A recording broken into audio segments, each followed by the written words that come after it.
the Germans had already taken over Europe and France and all kinds of places.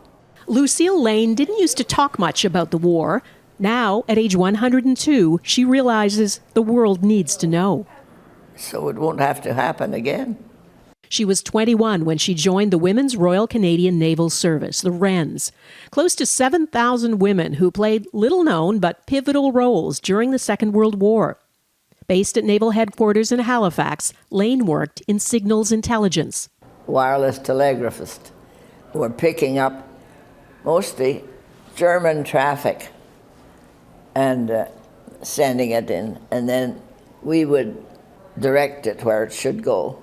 What made you want to sign up? Oh, well, I have a boyfriend. That boyfriend was in naval training in Britain. And then he came over on his furlough, and he was most amazed that we were so nonchalant about the war going on. Lane decided to do her part. She signed up as a WREN, the first time women were allowed to serve in uniform in the Canadian Navy. Their skills were critical. Day and night, the U-boats followed the convoys in mid-Atlantic. Hundreds of German submarines, known as U-boats, lurked beneath the North Atlantic, hunting ships in terrifying wolf packs, crippling convoys of vital food, supplies, and troops to Europe. And some of those German U-boats came very close to Canada. Sure. Right up the St. Lawrence. You know, one ship was lost in the St. Lawrence. Imagine that. The Battle of the Atlantic was the longest continuous battle of the Second World War. The tactics and positions of the U-boats had to be understood and outsmarted.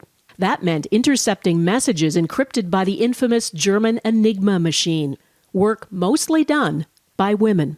And their contributions directly to D-Day were enormous. Taking intelligence that was coming in about where enemy submarines or wolf packs, groups of submarines might be, and then assisting to plot or replot the routes for convoys or individual warships. In fact, Bletchley Park, the famous decoding mission, was largely run by women, as was the Canadian Naval Intelligence Unit in Halifax. It was top secret work. Loose lips might sink ships, was the saying back then. But much time has now passed, and Lane says the lessons from the war need repeating. Can you believe that it's 80 years? We're coming up to the 80th anniversary of D-Day. Well, I can't believe I'm 102. Imagine that. Think of it. I'm 102. It's remarkable. And when you look at that photo now, what do you see? What do you think back of that 21-year-old? I'm so glad that I was smart enough to join up. And you played a role in that. Yeah. We stopped Hitler taking over.